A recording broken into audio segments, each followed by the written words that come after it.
नरेंद्र दामोदर दास मोदी भारत के 14वें प्रधानमंत्री हैं, जिन्होंने 2014 में और फिर 2019 में भारतीय जनता पार्टी की प्रभावशाली जीत का नेतृत्व किया।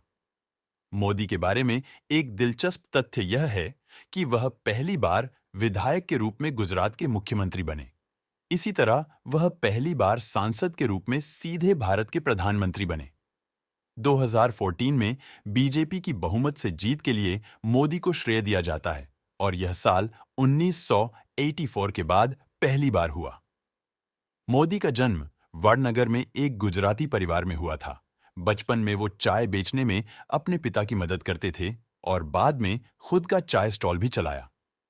मोदी 8 साल की उम्र में आरएसएस के संपर्क में आए और यहां से संगठन के साथ एक लंबा साथ शुरू हुआ। वो साल 1985 में बीजेपी में शामिल हो गए। आरएसएस के साथ लंबे समय तक रहने के बाद भारतीय जनता पार्टी में आए और फिर उनके राजनीतिक सफर में तब तीव्र गति आई जब वे गुजरात के मुख्यमंत्री चुने गए। तो चलिए विस्तार में जानते हैं प्रधानमंत्री नरेंद्र मोदी के जीवन को, कैसे वो अर्श से फर्श तक पहुंचने तक का सफर कैसे शुरू हुआ। 1960 में मोदी ने बचपन में वडनगर रेलवे स्टेशन पर चाय बेचने में अपने पिता की मदद की। बाद में वह बस स्टैंड के पास अपने भाई के साथ एक चाय स्टॉल चलाने लगे। 1967 में उन्होंने वडनगर में अपनी उच्च माध्यमिक शिक्षा पूरी की। पारिवारिक तनाव के कारण उन्होंने घर छोड़ दिया। मोदी ने उत्तरी और उत्तर पूर्वी भारत में यात्रा के दौरान लगभग 2 साल बिताए। 1975 में आरएसएस द्वारा नरेंद्र मोदी को गुजरात लोक संघ समिति का महासचिव नियुक्त किया गया था। आपातकाल के दौरान गिरफ्तारी से बचने के लिए मोदी को अंडरग्राउंड होने के लिए मजबूर होना पड़ा। वह सरकार का विरोध करने वाली पैम्फलेट की प्रिंटिंग में शामिल थे। 1978 में वे आरएसएस के संभाग प्रचारक बने। सूरत एवं वडोदरा में होने वाले संघ के कार्यक्रमों में वे बढ़ चढ़कर हिस्सा लेने लगे। 1979 में वह सूरत और वडोदरा के क्षेत्रों में आरएसएस गतिविधियों से जुड़ गए। वह दिल्ली में आरएसएस के लिए काम करने गए, जहां उन्हें आपातकाल के इतिहास के बारे में आरएसएस के संस्करण का शोध और लेखन के लिए रखा गया था। 1985 में मोदी को आरएसएस ने बीजेपी को सौंपा था। बाद में 1987 में मोदी ने अहमदाबाद नगर पालिका चुनाव में बीजेपी के अभियान को व्यवस्थित करने में मदद की और बीजेपी ने चुनाव में जीत दर्ज की। एल के आडवाणी के बाद मोदी भाजपा के अध्यक्ष बने। उस समय आरएसएस ने बीजेपी के भीतर अपने सदस्यों को महत्वपूर्ण पदों पर रखने का फैसला किया। फिर मोदी को बीजेपी की गुजरात इकाई के ऑर्गेनाइजिंग सचिव के रूप में निर्वाचित किया गया था।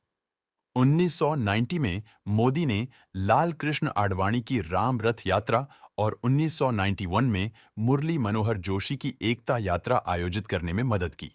1995 में वह भाजपा के राष्ट्रीय सचिव चुने गए और नई दिल्ली चले गए। उन्होंने हरियाणा और हिमाचल प्रदेश के चुनाव अभियान का नेतृत्व किया। मोदी को 1996 में बीजेपी के महासचिव संगठन के रूप में पदोन्नत दिया गया। 2001 में केशुभाई पटेल का स्वास्थ्य खराब हुआ और बीजेपी ने उपचुनावों में कुछ राज्य विधानसभा सीटें खो दी। बीजेपी के राष्ट्रीय नेतृत्व ने पटेल की जगह मोदी को गुजरात के मुख्यमंत्री की कमान सौंप दी। 7 अक्टूबर 2001 को मोदी ने गुजरात के मुख्यमंत्री के रूप में शपथ ली। 24 फरवरी 2002 को उन्होंने राजकोट द्वितीय निर्वाचन क्षेत्र में उपचुनाव जीता। उन्होंने कांग्रेस के अश्विन मेहता को 14,728 मतों से पराजित किया। यह उनकी पहली और बहुत छोटी समय सीमा थी। 2002 में उन्होंने मणिनगर से चुनाव लड़ा और बेहतरीन जीत दर्ज की। उन्होंने कांग्रेस के ओझा यतिन भाई नरेंद्र कुमार को 38,256 मतों से पराजित किया।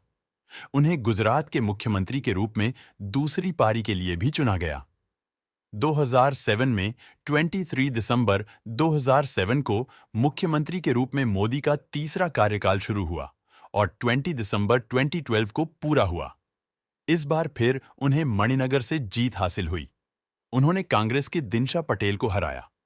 2012 में मोदी फिर से मणिनगर से चुने गए। इस बार उन्होंने भट्ट श्वेता संजीव को 97 मतों से पराजित किया। उन्होंने फिर से मुख्यमंत्री के रूप में चौथे कार्यकाल के लिए शपथ ली। बाद में उन्होंने 2014 में विधानसभा से इस्तीफा दे दिया। 2014 में नरेंद्र मोदी 14वें और भारत के वर्तमान प्रधानमंत्री के रूप में चुने गए।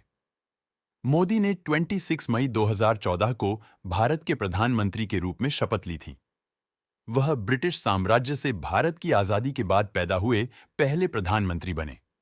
2019 में 23 मई को नरेंद्र मोदी एक बार फिर वाराणसी से सांसद चुने गए। उन्होंने लोकसभा चुनाव में वाराणसी सीट पर कांग्रेस के नेता अजय राय को हराया। इसी जीत के साथ उन्हें फिर से भारत का प्रधानमंत्री चुना गया। 2019 में 30 मई को नरेंद्र मोदी ने फिर से प्रधानमंत्री पद की शपथ ली और 31 मई को कैबिनेट का विस्तार किया। पीएमओ के अलावा department of atomic energy, ministry of personnel public grievances and pension department of space और वो सभी मंत्रालय स्वयं के पास रखे जो किसी अन्य मंत्री को आवंटित नहीं हुए। और अब की बार किया, फिर से आएगी मोदी सरकार, देखना है 2024। मैं